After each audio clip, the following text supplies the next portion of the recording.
Bismillahirrahmanirrahim. Alhamdulillahirabbil alamin wassalatu wassalamu ala asyrafil anbiya'i wal mursalin wa ala alihi wa sahbihi ajma'in. Subhanaka la ilma lana illa ma 'allamtana innaka antal alimul hakim. Rabbi shrah li sadri wa yassir li amri wahlul 'uqdatam min lisani yafqahu qawli. Amma ba'd. Alhamdulillah ala ni'matil Islam, alhamdulillah ala ni'matil iman wa kafa biha min ni'mah. Allahumma sallimna li Ramadan wa sallim Ramadan lana wa tasallamhu minna mutaqabbala. Allahumma sallimna li Ramadan wa sallim Ramadan lana wa tasallamhu minna mutaqabbala. Allahumma sallimna li Ramadan wa sallim Ramadan lana wa tasallamhu minna mutaqabbala. Amma ba'du. Alhamdulillah, segala puji bagi Allah Subhanahu wa ta'ala yang menurunkan bagi kita Al-Quran, yang memudahkan kita untuk membaca Al-Quran, yang memudahkan kita untuk memahami isi Al-Quran, yang menghadirkan kita di waktu-waktu mulia semacam ini untuk mempelajari Al-Quran. Semoga Allah Subhanahu wa ta'ala menyempurnakan pemahaman kita, menyempurnakan ibadah kita, menyempurnakan puasa kita, menyempurnakan iman dan Islam di dalam hati kita, sehingga kita membawanya sampai akhir hayat kita, sehingga kita mampu mencicipi nikmatnya ridho dengan setiap ketentuan-ketentuan yang Allah takdirkan untuk langkah-langkah kita. Rasulullah sallallahu alaihi wasallam mengatakan, "Dzaqatu amal iman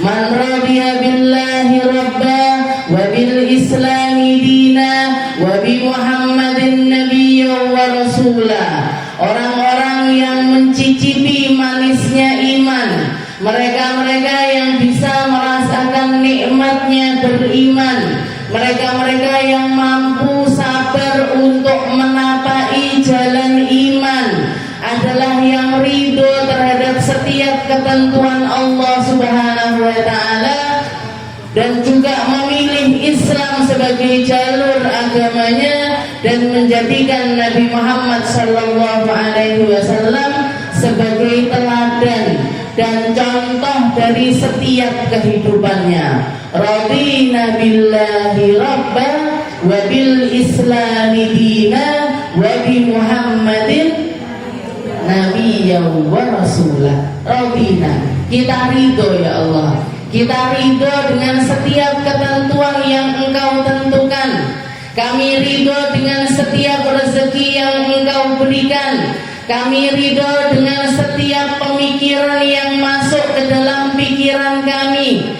Kami ridho dengan setiap keadaan yang sedang atau telah atau akan menimpa kepada kami. Kami ridho dengan setiap ketentuan tersebut. Maka mereka-mereka yang mampu merasakannya, mereka-mereka yang tidak menyalah-nyalahkan takdirnya Allah, mereka-mereka yang mampu bersabar atas setiap perintah-perintah yang Allah Ta'ala perintahkan untuk kita lakukan, dan bersabar untuk menjauhi setiap larangan-larangannya, serta berjalan di jalan-jalannya Islam, merekalah yang akan mampu dan akan selalu mampu, akan nambah dan akan selalu ditambah nikmat Islam dan juga nikmat iman yang ada pada diri mereka. Allahumma ja'alna minhum. Semoga kita termasuk di dalam golongan yang semacam itu,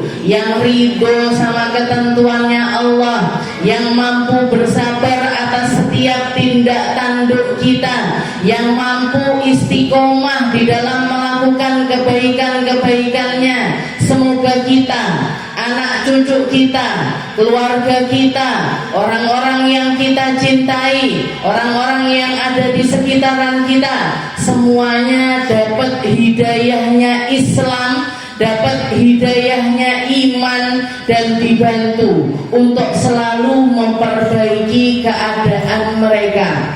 Disitulah puncaknya keindahan, disitulah puncaknya kegembiraan kegembiraan. Disitulah puncaknya kepuasan.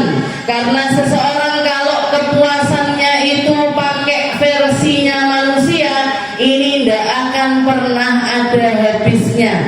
Kalau dia gembiranya itu versinya manusia, maka ini tidak akan pernah ada puasnya. Anak kecil ketika tumbuh menjadi remaja, dikirain kalau sudah kapan ya selesai SD, naik SMP, kapan ya selesai SMP, naik SMA, kapan ya selesai SMA, kuliah. Kayaknya capek deh saya belajar terus, lek kerja enak, gitu. Masuk kerja tambah repot, tambah enak, tambah repot. Sumpah mentok dengan segala kesibukan pekerjaannya. Kayaknya ini kalau nikah enak deh, nikah. Tambah ruwet, tambah plong. Ini ibu-ibu yang menjalani pernikahan. Kayaknya kalau sudah nikah punya anak enak deh ini, gembira deh saya punya anak. 1, kok repot ya? Nambah wes 2, tambah repot, nambah 3. Habis itu dia bilang lagi, kayaknya nanti kalau anak-anak saya sudah agak gede deh, saya akan menemukan kegembiraan. Tambah mikir, anak saya masuk SMP mana, nanti nilainya gimana, nanti jadi apa, kerjanya gimana, jodohnya siapa. Tambah banter bu mikirnya. Makanya uban itu keluar sama orang-orang yang tambah umurnya. Makanya keriput itu datang di orang menurut versi usianya. Kenapa? Karena ternyata tambah usia, tambah umur, bukannya tambah reda pikirannya, tapi tambah banter. Bukannya tambah sedikit musibahnya, tambah banyak. Bukan tambah ringan perjalanannya, tapi tambah berat, tambah berat, tambah berat. Sampai kapan puncaknya di mana? Puncaknya hatta atakal yakin, sampai datang kepadamu sesuatu yang yakin pasti akan datang, sesuatu yang pasti akan menimpa setiap orang, sesuatu yang pasti akan datang kepada kita. Satu-satunya hal yang pasti, yang lainnya serba tidak pasti. Apa itu? Mati. Mati itu pasti, yang lainnya tidak pasti. Kaya tidak pasti, sehat tidak pasti, punya anak tidak pasti, punya anak-anak yang salih-salihah tidak pasti, punya pasangan yang selalu baik tidak pasti. Semuanya serba tidak pasti. Tapi satu-satunya hal yang pasti, yaitu adalah kematian. Jadi kapan selesainya masalah ini? Mati. Kapan selesainya pikiran ini? Mati. Maka gimana caranya kita nyari kegembiraan? Gimana caranya kita nyari keridhaan? Gimana caranya kita nyari kepuasan? Caranya kita nyari sesuatu yang bisa menenteramkan hati kita ini gimana caranya? Radina billahi rabba wa bil islami dina wa bi muhammadin nabiyya wa rasulah. Ridhonya kita, puasnya kita bukan di dalam pencapaian sesuatu, bukan tentang terkabulnya hajat kita, bukan tentang terijabahnya doa kita, bukan tentang rol kehidupan kita yang serba indah, bukan.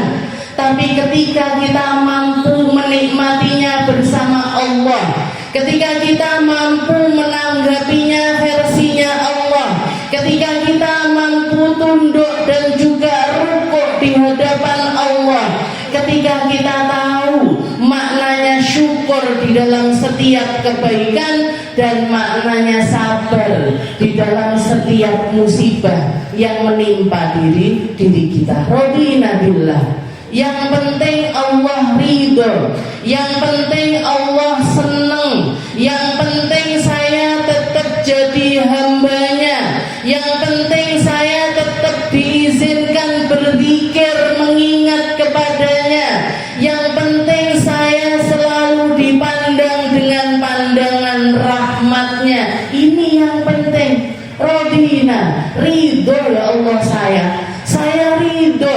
Jenengan kasih rezeki banyak, saya ridho. Saya jenengan kasih rezeki agak seret-seret, ridho juga.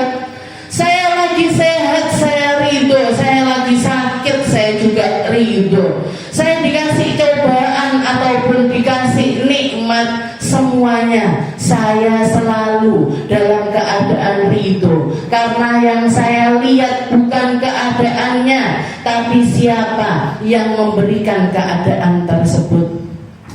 Yang saya lihat bukan apa yang ada di genggaman saya, tapi apa yang Engkau berikan terhadap genggaman-genggaman tersebut. Allah Ta'ala pengen kita jadi orang baik dalam keadaan kaya ataupun miskin. Allah Ta'ala pengen kita jadi orang baik, mau kita single ataupun double. Single apa double? Jadi mau kita sendirian ataupun punya pasangan, Tuhannya tetap Allah. Corona ndak corona, Tuhannya tetap Allah. Apapun keadaannya, selama kita berpegangan sama Allah Ta'ala, di situ akan ada kepuasan di dalam hati kita. Puncaknya kegembiraan paling indah, hadiah terindah yang Allah Ta'ala berikan kepada hamba-hamba berimannya berupa husnul khotimah. Setelah itu semua masalah akan hilang, setelah itu semua kekhawatiran akan hilang, setelah itu semua hal yang tidak enak akan kita tinggalkan di dunia, dan kita tinggal menikmati hasilnya nanti di akhiratnya Allah Subhanahu wa Ta'ala. Mungkin dikuatkan selalu, mungkin diistiqomahkan selalu, mungkin dikasih porsi yang banyak berupa syukur dan juga sabar, berupa khusyuk dan juga ikhlas. Jadi hamba-hamba Allah Ta'ala yang paling tulus di dalam beribadah kepadanya. Jadi hamba-hamba Allah Ta'ala yang pintar untuk nyari kedudukan di sisinya. Jadi hamba-hamba Allah Ta'ala yang mampu menjalani kehidupan ini dengan cara yang terbaik di sisi Allah Subhanahu wa Ta'ala. Di minggu yang lalu kita sudah membahas tentang bangun malam, tentang menghiasi malam-malam kita dengan kebaikan, tentang menghiasi perkara-perkara yang indah untuk membenahi malam-malam kita, berdua-duaan dengan Allah Subhanahu wa Ta'ala, curhat segala macam berdua dengan Allah Ta'ala tanpa memandang kepada siapapun, tanpa diketahui oleh siapapun. Kita sembunyikan kebaikan kita sebagaimana kita menyembunyikan keburukan kita. Kita sembunyikan perkara-perkara yang indah di antara kita dengan Allah Subhanahu wa Ta'ala tanpa perlu kita ceritakan kepada siapapun juga. Menghiasi malam-malam ini, Rasulullah SAW mengatakan itu bisa dimulai dengan mengistiqomahi sholat isya dan juga sholat subuh secara berjamaah. Katanya Nabi Muhammad SAW, man shallal isya fi jamaah faka'annama qama nisfal lail. Barang siapa yang sholat isyanya berjamaah, dia dapat pahala setara orang yang bangun setengah malam. Dikasih pahala kayak orang yang bangun berdiri bermunajat dan juga sholat setengah malamnya dia. Wa man qama wa man shalla subuh wa man shalla al-fajr fi jamaah. Dan barang siapa yang melaksanakan subuh secara berjamaah, faka'annama qama al-laila kullah, maka orang tersebut seperti menyempurnakan malamnya itu penuh dengan ibadah-ibadah. Dikasih pahala kayak orang yang gak istirahat sama sekali dari ibadah sepanjang malam, mulai isya sampai subuh. Makanya ketika masuk bulan Ramadan ini, ketika kita berada di bulan Ramadan ini, kita dikasih ibadah malam yang luar biasa indah. Porsi terbaiknya, puncaknya dari keindahan adalah ketika kita memperhatikan hal yang wajib sebelum memperhatikan hal yang sunnah. Tidak ada pahala sebanyak pahala wajib. Tidak ada keindahan sebaik keindahan kita memperbaiki hal-hal yang wajib. Maka yang pertama kita perhatikan adalah sholat wajib kita yang harus paling sempurna. Jadi kalau malam hari yang kita ambil apa? Isya sama subuh. Isya sama subuh. Banyak orang memperhatikan tarawehnya. Mau yang diperhatiin tarawehnya, yang diperhatiin adalah sholat witirnya. Padahal yang paling penting dari durasi ataupun ibadah ritual tersebut adalah sholat isyanya dan juga sholat subuhnya. Jangan sampai kita senak-enakan saya ditutup-tutup nelek bubur, ditutup-tutup nelek apa?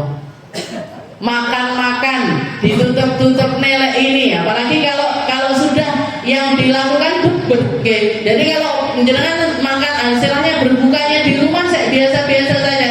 Ya buka, habis itu sholat maghrib, habis itu nanti mandi, siap-siap dan lain sebagainya, ke masjid, isya, sholat isya, ba'diyah, sholat tarawih dan juga ditutup dengan witir. Ini hal yang agak sulit dikendalikan ini kalau sudah diajak bubur.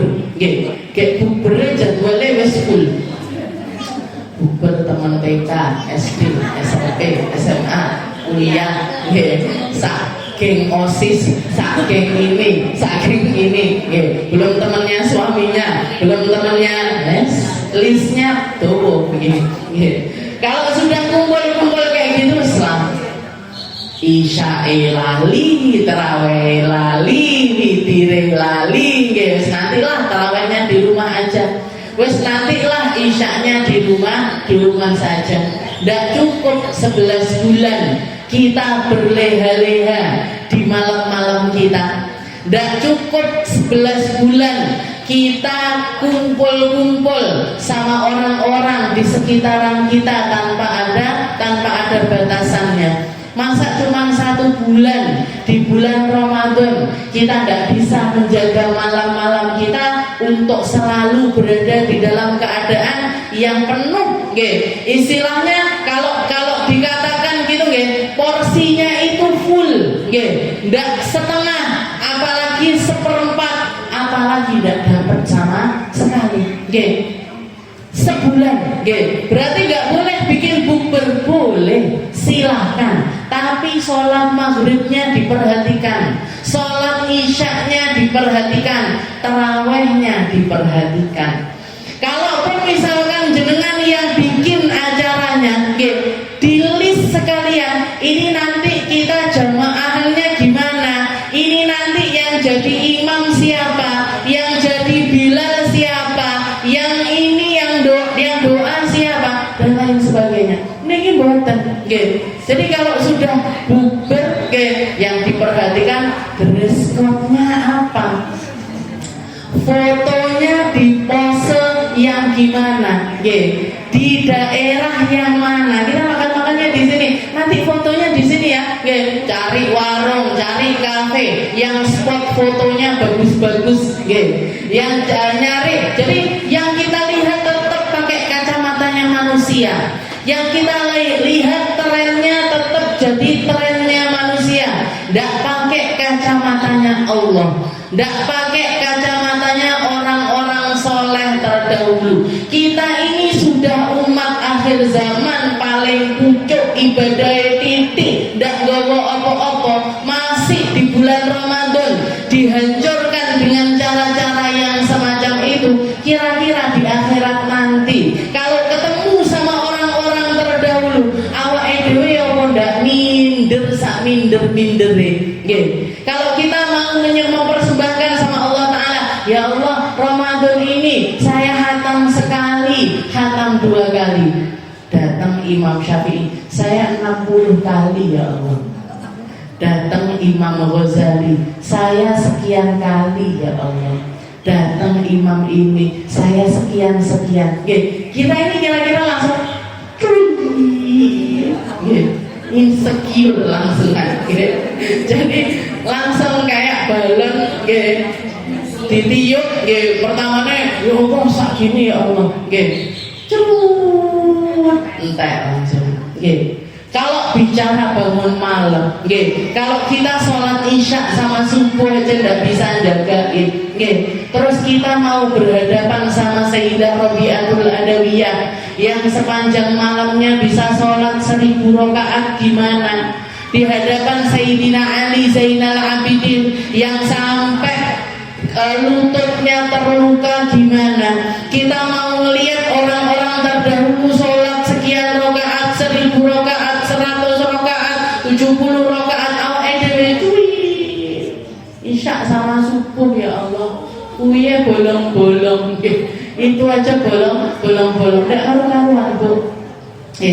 Jadi yang paling penting, porsi terpenting dari bangun malam ini, sebelum kita memikirkan yang sunnah, kita perhatikan yang wajib dulu. Sholat isya, berdiri bareng takbirnya sama imam. Kalau bisa di shaf yang paling awal, di shaf yang paling depan, yang dikatakan oleh Nabi Muhammad SAW, seandainya hamba-hambaku ini ngerti apa yang Allah Ta'ala berikan dari orang-orang yang berdiri paling depan, di shaf yang paling depan, niscaya mereka akan berebut untuk mendapatkannya, walaupun harus sampai perang, walaupun harus sampai tengkar. Ada kalau kita lihat orang tukaran nyari shaf awal itu ada pada. Aku tak sendiri nih, kamu macam-macam. Orang sing maju, kenapa enggak kita yang maju kok mikirkan orang untuk maju? Kenapa kita enggak yang terdepan kok mikirkan orang untuk berdiri di paling depan? Ini pahala terbanyak ini di shaf paling awal. Ini pahala terbanyak ini yang paling dekat sama imam. Lah kayak dulu tak sedekahnya ya, aku kakek pahala. Tahu ini aja. Jadi ini versinya kita. Ini kenapa? Karena nggak ngerti. Karena nggak kelihatan. Pahala itu memang nggak kelihatan. Dosa juga nggak kelihatan. Dosa nggak kelihatan, pahala juga nggak terlihat. Tapi semuanya nyata.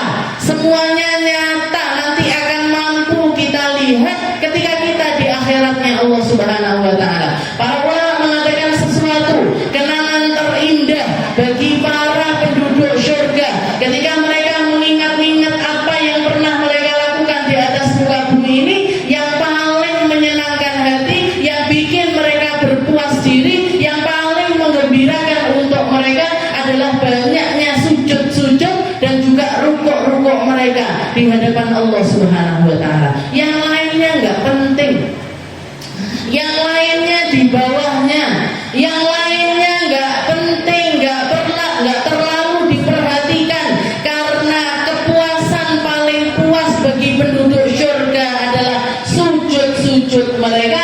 Begitu juga penyesalan paling kuat yang Allah Ta'ala berikan di atas azab, di atas kesengsaraan, di atas panasnya api neraka. Itu adalah penyesalan mereka. Kenapa kok mereka tidak pernah sujud? Allah Subhanahu Wa Taala mengatakan di dalam Al-Quran, ma salakakum fi saqar, qalu lam naku minal musallin wa lam naku nut'imul miskin wa kunna nakhudu ma'al khaidin. Allah Ta'ala nanya, wahai para penduduk neraka, kenapa kok kamu itu sampai masuk neraka itu, kenapa? Jawaban pertama dan utamanya mereka itu menunjukkan kalau penyesalan terbesarnya mereka letaknya di situ, ada di dalam perkara tersebut. Mereka spontan mengatakan, qalu lam naku minal musallin. Ya Allah, saya dulu melihat orang sholat tapi saya tidak sholat. Ya Allah, dulu saya perhatikan orang menyempurnakan sholatnya, tapi saya tidak menyempurnakan sholat saya. Ya Allah, dulu saya lihat orang-orang serius khusyuk di dalam sholatnya, saya ngenteng-ngentengin sholat saya. Ya Allah, saya dulu lihat orang-orang berbondong-bondong sholat berjamaah, tapi saya kirim salam terus sama sholat jamaah. Subuhan salam ya kalau imamnya, duhuran salam, asar salam. Itu enggak sehari 2 hari, enggak seminggu 2 minggu, enggak setahun 2 tahun, seumur hidup mereka. Terakhir tak nengarep dewe, pas wis dadi mayit, pas sudah dikafani, pas sudah meninggal dunia, depan sendiri, mau nggak mau ditaruh depan sendiri. Masa kita soft depannya pas sudah mati? Masa kita mau berdiri paling depannya setelah nggak ada kesempatan lagi untuk menyempurnakannya, nggak ada kesempatan lagi untuk mengkhusyukkannya, nggak ada kesempatan lagi untuk berlomba-lomba nyari ridhonya Allah Subhanahu Wa Taala. Mau nggak mau ngececer di depan, mau laki mau perempuan, mau betul. Laki ya ditaruh depan sendiri, perempuan juga ditaruh di depan sendiri. Na'udzubillah min dzalik. Jadi yang pertama kita perhatikan adalah salat jamaah. Maghrib kalau bisa sama maghrib, isya, subuh. Maghrib, isya dan juga subuh fi jamaah, di dalam salat jamaah. Setelah itu menghidupkan malam yang kedua dengan macam apa? Tarawih. Sebelum kita bicara tarawih, ba'diyah isya'nya harus diperhatikan. Pahalanya ba'diyah isya dengan salat tarawihnya jenengan besaran ba'diyah isya. Kenapa? Karena itu sunnah rawatib muakkadah, salat rawatib yang sepanjang hidup Nabi beliau melakukannya, bahkan diwajibkan atas Rasulullah SAW. Maka itu harusnya lebih kita perhatikan ketimbang salat tarawih kita. Ba'diyah isya dilakukan. Setelah itu apa? Qabliyah subuh. Jadi habis azan qabliyah dulu, habis itu sholat subuh. Kenapa? Karena qabliyah subuh ini juga pahalanya akan setara dengan sesuatu yang wajib ketika kita lakukan di bulan Ramadan. Habis itu taraweh ditutup sama witir. Kalau bisa ditambahi dengan tadarusan, kalau bisa ditambahi dengan zikir-zikir, ditambahi dengan doa-doa. Jadi habis taraweh biasanya imam nambahi, ada doanya, ada qasidah-qasidahnya, ada niat untuk berpuasa besok harinya. Nah, taqidu ala shaum, ada tambahan itu di akhir. Nah, taqidu ala shaum. Apa artinya nak taqidu ala shaum? Ayo kita kuatkan lagi niat kita untuk berpuasa besok hari. Langsung disaut sama semua jamaahnya, nawaitu shauma ghadin an ada'i fardhi syahri Ramadan hadhihi sanah lillahi ta'ala. Karena menurut mazhabnya Imam Syafi'i, puasa itu butuh dengan niat setiap malamnya. Tidak cukup cuma di awal Ramadan saya niat puasa sebulan penuh. Di mazhabnya Imam Malik sah, istilahnya cukup sekali niat untuk selama 1 bulan. Tapi menurut mazhabnya Imam Syafi'i tidak bisa. Kita butuh setiap malam-malam itu kita butuh. Bahkan dulu ketika saya di Hadramut, ketika saya masih belajar, habis selesai tarawih itu, habis selesai tarawih anak-anak Darul Zahra, anak pesantren itu di depan pondok sudah disiapkan bis.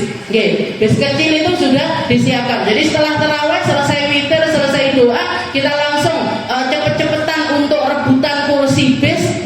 Nanti naik bis dibawa ke rumahnya orang-orang tua yang ada di Hadramut sana.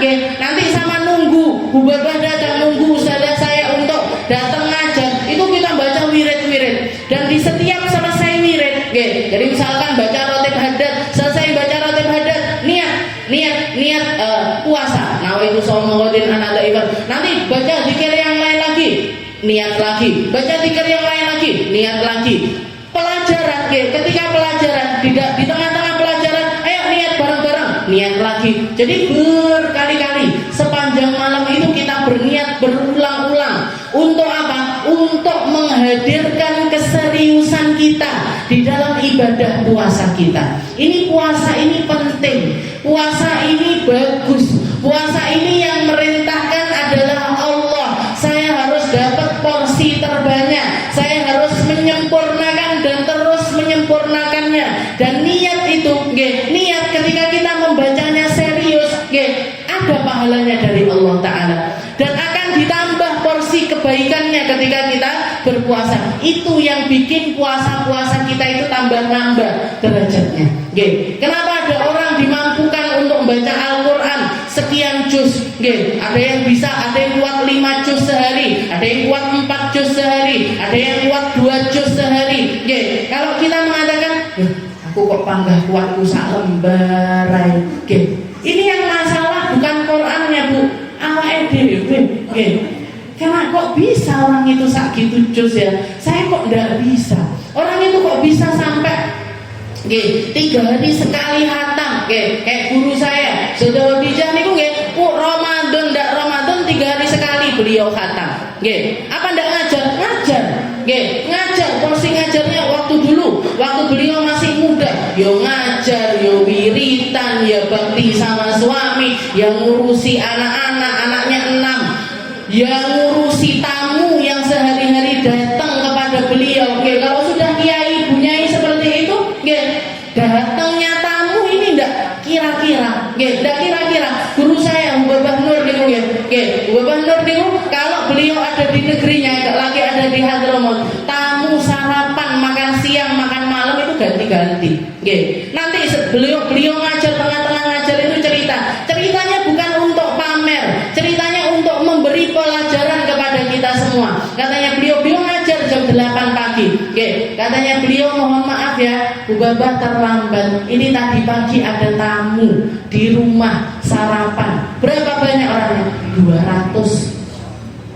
Sarapan 200 orang, makan siang 1000 orang, makan malam 500 orang. Kita mau bikin hajatan, mau mantu, ngundang orang 500, ngundang orang 400, mikirnya setengah tahun. Mikirnya setengah tahun, panitianya gini dan lain sebagainya. Bentuk ini, bentuk itu dan lain. Menunya apa? Itu loh nggak dimasak sendiri. Kayak peringan kabel bisa. Mikirnya setengah tahun. Selesai mantu, istirahatnya seminggu. Rawat apa-apa. Ini dan lain sebagainya. Guru-guru saya pulang perjalanan dari Indonesia, jeluk datang bandara pagi hari, naik bis dari Sanaa ke Hadramaut itu bisnya 13 jam, masih pakai baju yang beliau pakai di Indonesia, langsung datang ke pondok, buka kitab, ngajar. Di Indonesia apa nganggur tamasya, rekreasi, boten. Majelis ini hari ini, majelis ini hari ini, majelis ini hari ini. Qurannya apa ditinggal? Boten. Wiridnya apa ditinggal? Boten.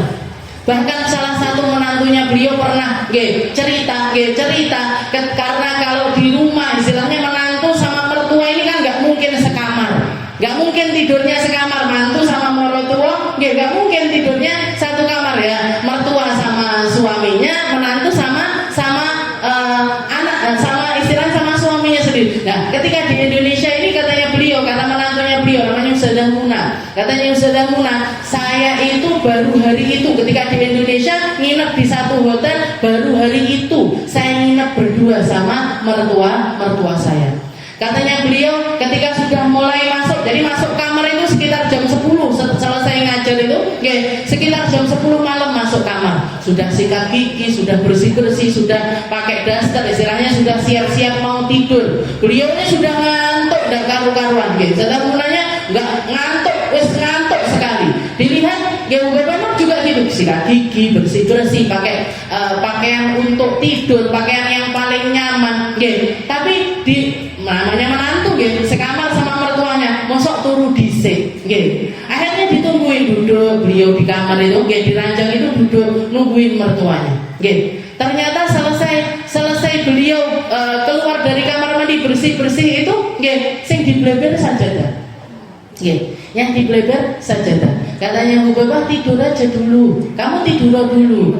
Saya masih ada yang ingin saya kerjakan. Nggih. Katanya sudah Munah, saya sudah enggak kuat ya. Sudah enggak kuat, geletak akhirnya beliau. Geletak ketiduran. Nggih. Beliau ngelilir jam 11, dilihat sampingnya masih kosong. Ngelilir jam 12, sebelahnya masih kosong. Ngelilir jam 1, kosong. Jam 2, kosong. Jam 3, kosong. Subuh dibangunkan, ayo sholat subuh berjamaah. Okay. Jadi dan setiap kali ngelilir diinjak di atas sajadah. Kalau enggak sholat, yo baca Quran. Kalau enggak gitu dikiran. Kalau enggak gitu baca wirid-wiridnya beliau yang ketinggalan, wirid siangnya, wirid sorenya, wirid malamnya, sepanjang malam. Jadi katanya orang-orang yang dekat sama beliau, yang hidup bersama dengan beliau, katanya kita tidak pernah menemukan Hubabah Nur itu tidur, niat tidur itu tidak pernah. Kalaupun tidur, ketiduran.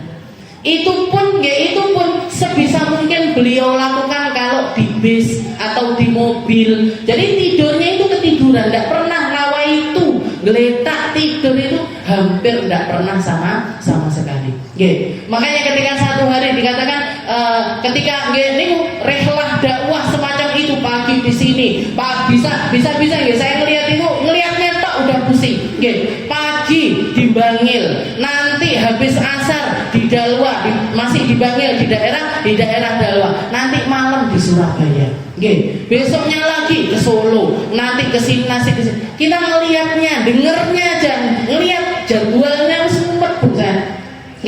Ngelihatnya saja sudah pusing. Itu beliau selama seminggu, selama 10 hari, bahkan bisa sebulan keliling-keliling Indonesia, Malaysia, Singapura, Australia dan lain sebagainya. Dan ketika di satu perjalanan beliau itu pernah mengatakan, jadi orang-orang yang serombongan ini istilahnya walaupun tidak ikut ngisi, tapi kan ikut capek, anaknya, mantunya, cucunya, di mobil ini semuanya itu ngeluh, capek ya, semuanya ngomong gitu. Hubabah Nur nyaut, beliau mengatakan, iya ya, capek. Beliau juga merasakan capek seperti kita capek. Beliau juga merasakan istilahnya lelah seperti kita lelah. Tapi ditambahi dengan kata-kata, kalau kita tidak lelah-lelah sekarang, kapan kita akan berlelah-lelah? Kalau kita tidak capek-capek sekarang, kita mau capek-capek kapan? Saya mau istirahatnya nanti di kuburan. Saya mau istirahatnya nanti setelah saya mati. Ini kata-kata yang biasa. Ini kata-kata yang sering kita dengar.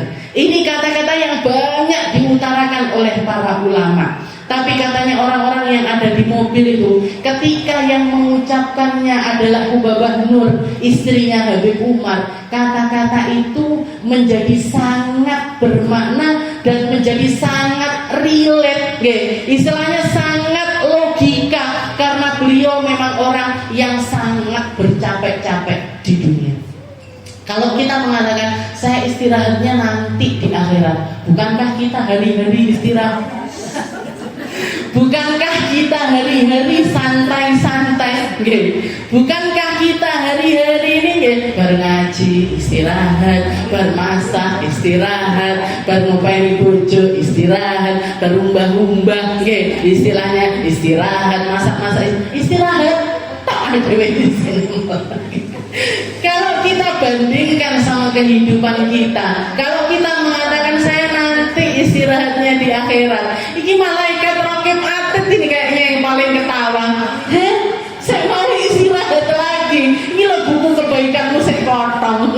Ini loh, bahkan mungkin yang istilahnya raqib yang nulis kebaikan, atid yang nulis keburukan. Kayaknya yang malaikat raqib ini sering nitipin bukunya untuk estetik, Tintek buku mungkin nganggur banget, duduk-duduk nganggur, ngeliat HP nganggur, scroll Instagram nganggur, tak wong ini. Apa kebaikan apa yang mau saya tuliskan? Kamu kan repot, ngerti, sengelek-elek, yang jelek-jelek ini orang ini banyak sekali. Tintek pisan buku Katanya malaikat raqib atid. Naudzubillah min dzalik. Mungkin kita jadi orang yang baik, jadi orang yang memenuhi kehidupan kita dengan kebaikan, jadi orang yang bisa belajar kebaikan dari setiap orang, ngasih tolok ukur yang nambah, istilahnya tolok ukurnya dinaikkan.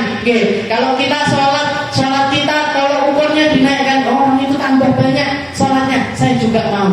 Orang itu tambah banyak lagi, mau lagi. Orang itu tambah banyak lagi, mau lagi. Terus seperti itu. Kita lanjutkan, ini 40 menit ngobrolkan pengawal. Ini terakhir.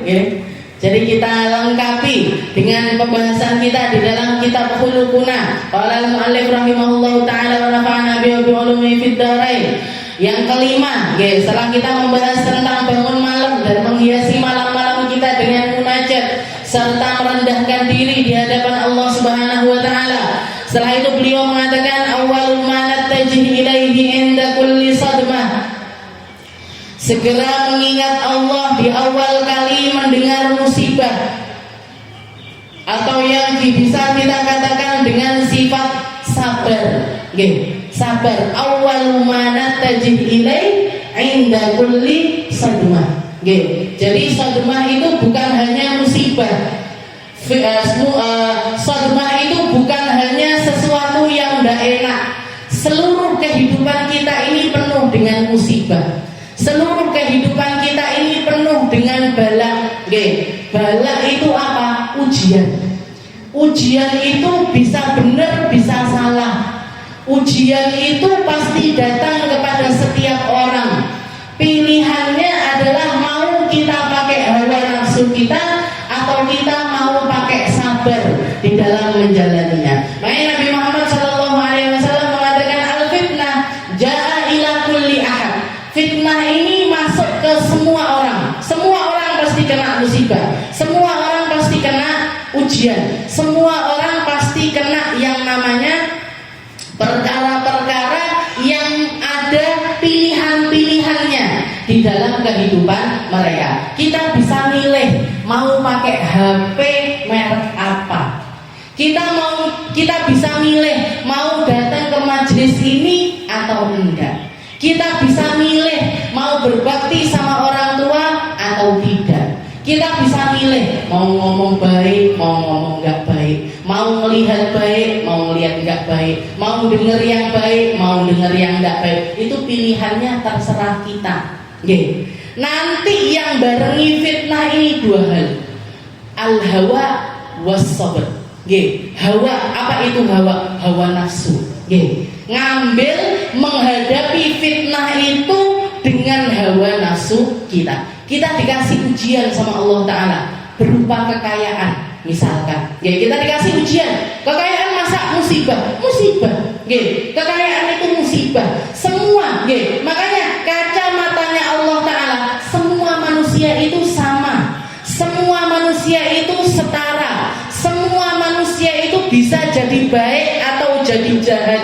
Semua manusia itu porsinya sama untuk nyari ridhonya Allah Subhanahu wa ta'ala. Jalannya aja yang beda, modelnya aja yang berbeda. Yang satu dikasih ujian berupa kekayaan, yang satu dikasih ujian berupa kemiskinan.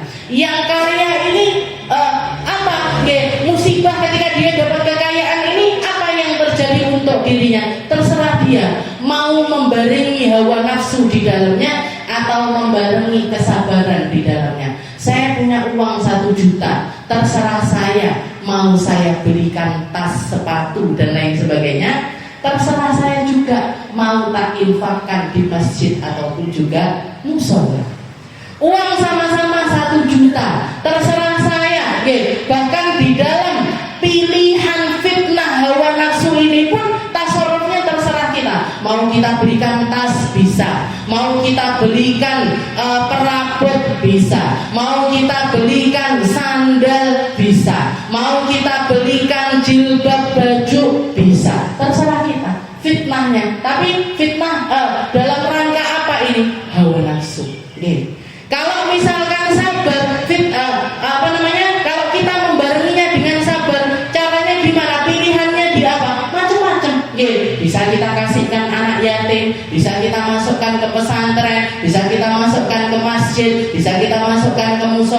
bisa kita bagikan ke tetangga-tetangga yang nggak mampu dan lain sebagainya. Semuanya serba dengan pilihan. Cuman katanya Nabi Muhammad, mereka-mereka yang menyertai fitnahnya dengan hawa nafsu, setiap kali mereka mengikuti hawa nafsunya, Allah Ta'ala akan naruh titik hitam di dalam hatinya.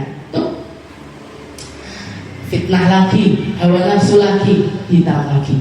Hawa nafsu lagi, fitnah lagi, hawa nafsu lagi, hitam lagi. Terus sampai seluruh hatinya ini penuh dengan kehitaman, penuh dengan kegelapan. Akhirnya apa? Akhirnya sakit, sekarat, mati. Kalau sudah mati, mau dapat nasihat seperti apapun, tidak akan kondang, tidak akan masuk, tidak akan ngefek. Tidak akan ngefek sama orang-orang tersebut. Kenapa? Karena hatinya sudah menghitam, hatinya sudah sakit, hatinya sekarat, bahkan mungkin hatinya sudah mati. Tapi mereka-mereka yang menyertai fitnahnya dengan kesabaran, menyertai fitnah tersebut dengan kesabaran untuk nggak ngikuti hawa nafsu, Allah Ta'ala akan naruh titik putih di hatinya. Sabar lagi, putih lagi. Sabar lagi, putih lagi. Sabar lagi, putih lagi. Sampai hatinya terang benderang, bersinar dari sinarnya Allah Subhanahu wa Ta'ala. Makanya kalau kita melihat, kok bisa ada orang sabar di dalam ibadah sekuat itu? Kok bisa ada orang nebar manfaat sebanyak itu? Kok ada orang merubah keadaan menjadi keadaan yang lebih baik seindah caranya dia?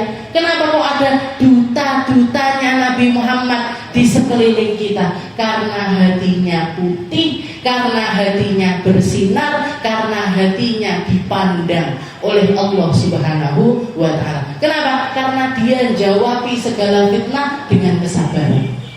Sabar yang dipakai, sabar yang dijadikan pedoman hidup. Wasta'inu bis-sabri was-shalah. Wasta'inu bis-sabri was-shalah. Kunci sukses hidup menjalani kehidupan ini cuma dua, as-sabr was-shalah. Sabar sama sholat. Sabar sama sholat. Sholat munajat, minta tolong. Kalau kemarin saya bahas bersama ibu-ibu pengajian Az-Zahra, cuma satu line, cuma satu kata-kata, cuma satu bait dari perkataannya Habib Abdullah bin Alawi Al-Haddad, ilzam baba rabbak watruk kulladun was'alhu salamah min daril futun. Hidup ini cuma satu line, cuma satu garis, maka selalulah mengetuk pintunya Allah Ta'ala, minta pertolongan sama Allah Ta'ala untuk disabarkan, minta tolong sama Allah Ta'ala untuk dikuatkan, minta sama Allah Ta'ala agar kita jadi hamba-hamba yang selalu bermodal kebaikan. Was'alhu salamah min daril futun. Dunia ini tempatnya fitnah, dunia ini tempatnya ujian, dunia ini tempatnya bala. Maka minta sama Allah Ta'ala untuk kita selalu berbekal sabar. Cuman itu tok, kuncinya kehidupan. Sabar, kalau dikatakan sabar ini modelnya apa aja? 3 macam, Bu. Setiap satu halnya itu perbedaannya 300 derajat. 300 derajat. Sabar pertama yang paling rendah, yang paling gampang, as-sabru 'ala ta'ah. Sabar di dalam melakukan ketaatan. Kayak jenengan duduk di sini, saya yakin yang duduk di sini orang-orang sabar semuanya. Kenapa kok bisa saya katakan seperti itu? Karena minimal jenengan sabar level pertama itu lulus. Duduk di sini 1 jam 2 jam, 1 jam 2 jam merelakan waktu, istilahnya nyenggangkan waktu untuk duduk di sini. Anteng yo paling mek ngantuk krip-krip ngono tok mekan. Ndak sampai putus asa seperti itu, ndak sampai seperti itu, sabar. Sabar di dalam apa? Di dalam ketaatan. Jenengan ini sedang sabar di dalam ketaatan. Ngaji, sabar, duduk, anteng, tidak ngomong, tidak ngobrol, untuk nyimak apa-apa yang sedang kita pelajari. Terawih sabar setengah jam, 1 jam kita luang, itu namanya sabar di dalam ketaatan. Itu levelnya paling bawah, enggak paling bawah tapi keindahan. Berapa derajat yang 300? 300 derajat. Kalau kita mampu bersabar, lulus di dalam ketaatan-ketaatan tersebut. Level kedua Pak, as-sabru 'alal maksiyah. Sabar di dalam kemaksiatan. Sabar untuk tidak maksiat ini levelnya atasnya. Levelnya di atasnya kesabaran di dalam ketaatan. Kenapa? Menghindari keburukan, menghindari maksiat itu jauh lebih sulit dibandingkan melakukan ketaatan. Buktinya nopo? Banyak. Jenengan bareng ngaji, lek ndak poso, pindah ke warung sana, pindah ke tempat sana, pertamanya ngobrol biasa-biasa aja, nyeletik, tahu nggak ibu itu tadi loh pakai jilbab ini, begini, ibu itu loh hidupnya begini dan lain sebagainya. Riba itu apa? Bukan maksiat. Kita buka HP, terserah kita apa yang kita lihat. Lagi scroll, enak wong ganteng. Mau dilihat lagi apa mau kita ini terserah kita. Terserah kita. Itu terserah kita. Makanya levelnya nomor 2. Menghindari maksiat itu levelnya nomor 2. Apalagi kalau lingkungan kita tidak mendukung. Apalagi kalau lingkungan kita penuh dengan kemaksiatan. Apalagi kalau sekitaran kita itu banyak orang-orang yang berlumuran dosa atau berlumuran maksiat kepada Allah Subhanahu wa taala. Sulit. Orang makanya kenapa kok guru-guru saya itu kalau kamu pengen tahu rasanya orang yang hatinya dilembutkan sama Allah taala, dekati mereka yang baru tobat. Dekati orang-orang yang baru tobat, dulunya pezina, tobat, atau dulunya tukang judi, tobat. Saya pernah ketemu sama tukang judi, curhat sama saya, perempuan tukang judi, dan katanya dia dulu teman-temannya ini banyak yang nitip, saya gue nggak ngerti piye caranya, pokoknya titip disuruh milihkan, karena katanya pilihannya dia itu sering menang, dan dari hasil judi itu sampai bisa beli tanah, sampai bisa bikin rumah, sampai bisa katanya dia setiap kali dia di rumah mau pindah, jadi tobat mau pindah keluar dari golongan orang-orang yang berjudi, tapi lingkungannya masih orang-orang yang penjudi. Katanya mau pindah rumah, saya mau beli rumah di tempat yang lain, nggak punya uang karena sekarang nggak mau judi lagi, dia pilih buka warung. Katanya dia setiap kali saya melihat keramik rumah saya ini saya nangis nggak berhenti, sampai suami saya bingung piye caranya ngeneng-ngeneng. Sampai dia katakan, Mas, ya pokoknya kita harus keluar dari rumah ini, pokoknya kita harus bersih, pokoknya kita harus keluar, pokoknya piye caranya. Iyo sabar, nanti kalau kita punya uang sekedar untuk ngontrak rumah aja kita ngontrak, kita tinggalkan rumah ini, kita tinggalkan istilahnya bukan kenangan, masa lalu yang sudah kadung nemplek. Motor dijual, mobil dijual karena tidak mau ngendarain sesuatu yang pernah dia dapat dari hasil judi. Orang-orang semacam ini hatinya dilembutkan sama Allah Ta'ala. Kalau kita pengen tahu rasanya dekati orang-orang kayak gini. Kalau tidak gitu para mu'alaf, orang-orang yang belum pernah kenal Islam terus punya proses untuk mengenali Islam, katanya guru-guru saya, 2 orang ini adalah orang-orang yang hatinya dilembutkan oleh Allah Subhanahu wa taala. Kalau pengen tahu rasanya dekati orang-orang kayak gitu. Awwal ma nattajib ilaihi inda kulli sadmah. Jadi yang pertama sabar atas ketaatan, yang kedua sabar dari melakukan kemaksiatan, yang terakhir yang paling tinggi as-sabru 'alal ibtila, sabar atas setiap bala. balak versinya manusia. Balak versinya manusia, sesuatu yang tidak mengenakkan untuk hadir di dalam kehidupan kita dan kita tidak mengharap-harapkan itu terjadi pada diri kita, tapi kena juga. Dan ini istilahnya paling berat, levelnya 900 derajat. Kalau kita bisa ridho, kalau kita bisa sabar, nah di dalam Al-Quran Allah Subhanahu Wa Taala mengatakan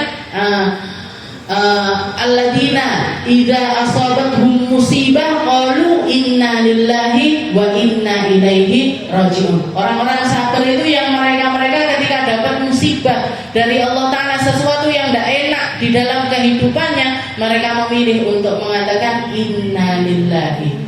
Dimulai dengan inna. Inna itu apa? Kami, saya ini punyanya Allah. Semua yang saya miliki punyanya Allah. Inna lillah, kita punyanya Allah. Wa inna ilaihi rajiun. Dan semuanya akan balik kepada Allah. Tinggal waktunya aja, yang misteri. Tapi semuanya punyanya Allah dan semuanya akan kembali kepada Allah. Bisa jadi anak kita yang duluan, bisa jadi suami kita yang duluan, bisa jadi kita yang duluan. Bisa jadi kita yang duluan, bisa jadi kakak kita yang duluan, bisa jadi adik kita yang duluan, terserah Allah. Semuanya, tapi yang pasti semuanya punyanya Allah dan semuanya akan kembali kepada Allah. Tinggal nunggu giliran. Tinggal nunggu giliran. Nunggunya ini sambil berpegangan apa? Sabar. Nunggunya ini sambil bersabar. Ya Allah, orang tua saya meninggal duluan, bapak saya meninggal duluan. Sabarkan saya untuk bisa ngikuti jejak kebaikan ayah saya, biar semua kebaikan saya juga akan dikirimkan kepada beliau. Kalau anak kita yang meninggal duluan, ya Allah, saya punya anak, Engkau ambil duluan sebelum saya, maka sabarkan saya, karena dia anak yang lebih, istilahnya umurnya lebih kecil dari saya, otomatis maksiatnya lebih sedikit, kesalahannya lebih sedikit. Semoga dia ditempatkan di tempat yang terbaik, dan sabarkan saya untuk bisa bergabung dengannya suatu hari nanti.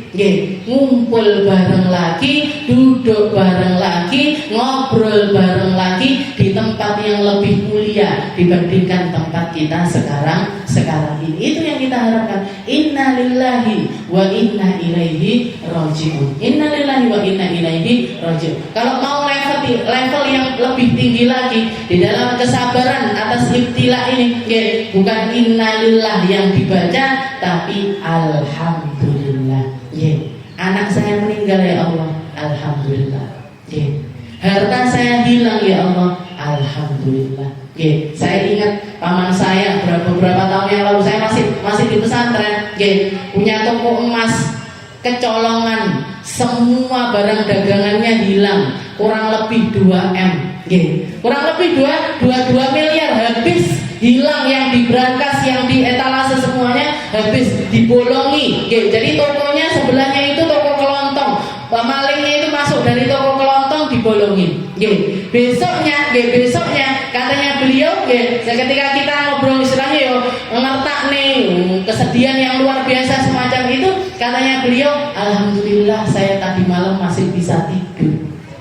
Hilang uang 2 miliar, tapi saya masih bisa tidur. Alhamdulillah. Ini orang-orang luar biasa. Hilang rong M, bisa ngomong alhamdulillah. Kebanyakan orang mah, iya toh. Saya lek mumpuk ini dagangan, nah istilahnya lek ngopeni toko setengah mati setiap hari, hilang gitu saja. Kebanyakan orang nyalahkan Allah. Kebanyakan orang tidak terima atas takdir tersebut. Kok jenengan bisa ridho, bisa rela, bahkan bisa sampai keluar kata-kata alhamdulillah. Luar biasa. Luar biasa. Abah saya, Umi cerita waktu dapat kabar ketika putranya meninggal di pesantren, umur 12 tahun meninggal. Dapat kabar Umi enggak tahu, karena enggak pegang HP. Abah saya megang HP, dapat kabar dari Habib Husin Bakput, sing sabar nggih. Kata Umi, itu sepanjang jalan itu beliau cuma nutupi wajahnya pakai sorban, yang keluar sambil bawa tasbih, alhamdulillah sampai Cirebon. Nggih. Ketemu Buyayahnya kayak enggak ada apa-apa. Ketemu sama guru-gurunya di sana, katanya Buya Yahya itu hati saya. Istilahnya ini pesantren baru rintisan. Al-Baja waktu itu masih merintis, muridnya 100, 200. Kok yang meninggal di pondok anaknya Habib sahabat saya. Abah saya itu sahabatan sama Buya Yahya dari sebelum beliau berangkat ke Hadramaut. Kok jadi katanya beliau, saya ini sudah gemeteran, Beb. Kok anaknya jenengan yang meninggal di pondok saya? Kok anaknya jenengan yang menjadi orang yang pertama kali meninggal di pesantren saya? Istilahnya beliau sudah siap dicaci maki, beliau sudah siap disalahkan, beliau sudah siap dengan segala konsekuensinya. Tapi ternyata yang keluar dari lisan abah saya, terima kasih anak saya diizinkan belajar di sini. Terima kasih anak saya diizinkan untuk menghafal Al-Quran di sini. Itu katanya beliau. Jadi yang keluar pertama kali, alhamdulillahnya kepada Allah Ta'ala, ditambah kepada yang punya pesantren, terima kasih anak saya dikasih kesempatan untuk mondok di sini. Makanya pahalanya ndak gampang-gampang. Allah Subhanahu wa taala mengatakan, ketika ada seorang hamba putranya diambil oleh Allah Subhanahu wa taala, malaikatnya disuruh ngecek, malaikat disuruh ngecek maqala abdi, apa yang sedang dikatakan hambaku, maka malaikat mengatakan qala alhamdulillah ya Rabb, hamba tersebut mengucapkan alhamdulillah ya Allah. Maka Allah taala mengatakan, tak ambil anaknya, tak ambil buah hatinya, tak ambil seseorang yang paling dia cintai, dan dia mengatakan alhamdulillah, banallahu lahu baitan fil jannah. Wahai para malaikatku, saksikan, bangunkan sekarang juga untuk hamba tersebut istana di dalam surga. Kasih tulisan Baitul Hamd, rumahnya orang-orang yang ahli alhamdulillah, rumahnya orang-orang yang paling ngerti maknanya syukur